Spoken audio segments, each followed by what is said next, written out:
Kagimu n'agetaawo bannange tuwandiike nti amasomero tugaddiza bishopu kubanga eno liizi ya wano kwe tutudde bulako emyaka 9 tegirigwako n'agaana ogituddiza obujja alimba yazze kumalawo emyaka 5 eby'emyaka 9 bimukwatirako wa ekyokubiri bishopu aguzaayo emyaka 2 okola ki okuvaako.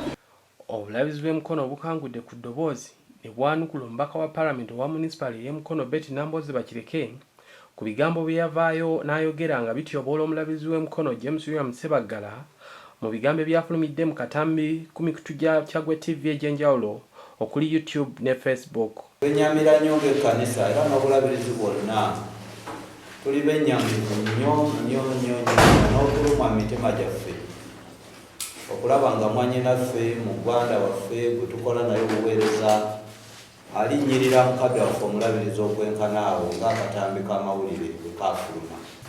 Naye twenyamira olw'ebigambo ebifaanagana bwe bityo bye yafulumiza ebirinnyirira obulabirizi bwaffe ebirinyirira mukadde waffe omulabirizi n'okumuvulungavulunga n'okumujolonga okwenkanidde awo n'okumubalira mu bantu ababbi ekintu ekyatukoze obubi ennyo ng'obulabirizi kyetulowooza nti tekyabadde kituufu.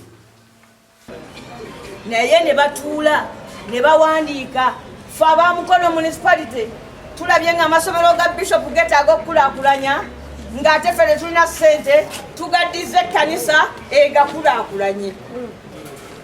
Naye ekyo nga bali mu sindikeeti nti weereza gwe akabaluwaako otuwe ettaka tulyoke twekole ekyawalugabi. Omuwandiisi w'obulabizi bw'emikono Rev. Canon John Ssebudde ng'ali wamu ne Provost Rev. Canon Kito Kagodo, munnamateeka w'obulabirizi Ordinand Ronald Musoke, ssaako ow'amawulire w'obulabirizi Mubuulizi Derek Kadu batuuzizza olukuŋŋaana lw'amawulire ku woofiisi z'obulabirizi ne balaga obutali bumativu bwabwe eri omubaka Nambooze okulengeza okudibaga ekkanisa n'amasomero gaayo ssaako omulabirizi. Ekigambo kyaffe ng'ekkanisa eri omubaka Nambooze tumusaba busabi ekkanisa agireke alekeraawo, tumusaba obutaddamu yeefuge, obutaddamu kutyoboola kkanisa n'omulabirizi waffe n'abaweereza ffenna. Ffe mu bulabirizi bwaffe ng'ekkanisa bishopu ye musumba omukulu, toyinza kumala gamuteekako kintu kinene ekitaliiwo. Amasomero gano gali wano galabika tegeekwese, era nsaba abantu bonna abo baafunye obulimba bajje balambule amasomero nti wadde katwe tekazimbiddwa. Bishop East mu kiseera kino ebizimbe 2 biddaabiriziddwa, walabika si bwe yali.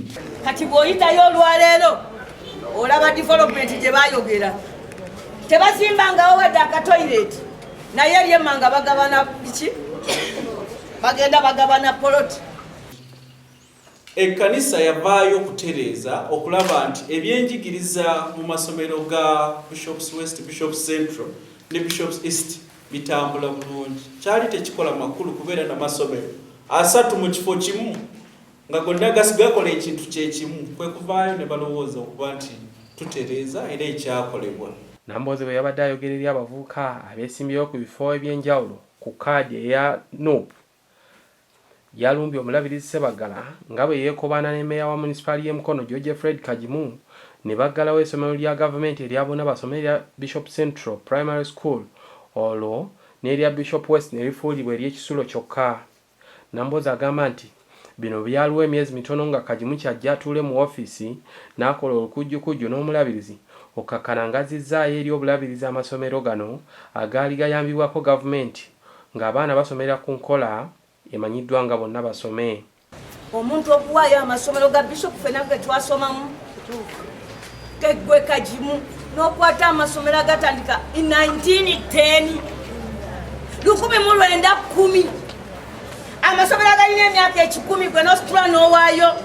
Wabula omubaka agamba nti waliwo ekigendererwa eky'okubba ettaka nga ensonga lwaki n'obulabizi bwewa obuvunaanyizibwa bwe butasobola nga n'essomero lya Bishop West eryasigalawo okusasula abasomesa bayisa bubbo mu kkanisa ne basobola okufunamu ensimbi.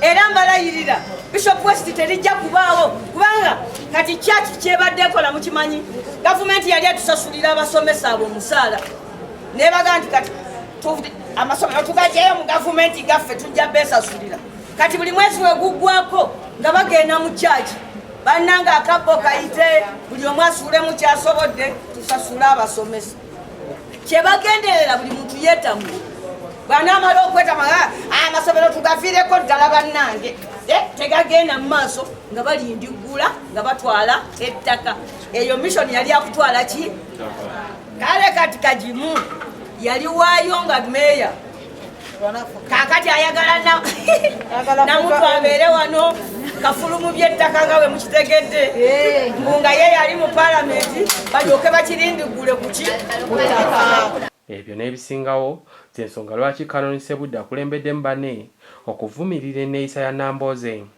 N'olwekyo ebigambo ebyo byafulumye ebyagala okutyoboola n'okubuzaabuza n'okulengeza omukulu w'enzikiriza Bishop Omulamba nze ndowooza nti no tebyatukoze bulungi bw'aba ng'alina ekintu kyonna ky'atategeera yandibadde aze mu ofiisi ne tumutegeeza lwaki amasomero ago twagakyuse. Ono era akulembeddemu ab'amawulire n'abalambuzi amasomero gano okuli erya Bishop East ne Bishop West agaasigalawo n'alaga engeri ekkanisa gye gakyusizza.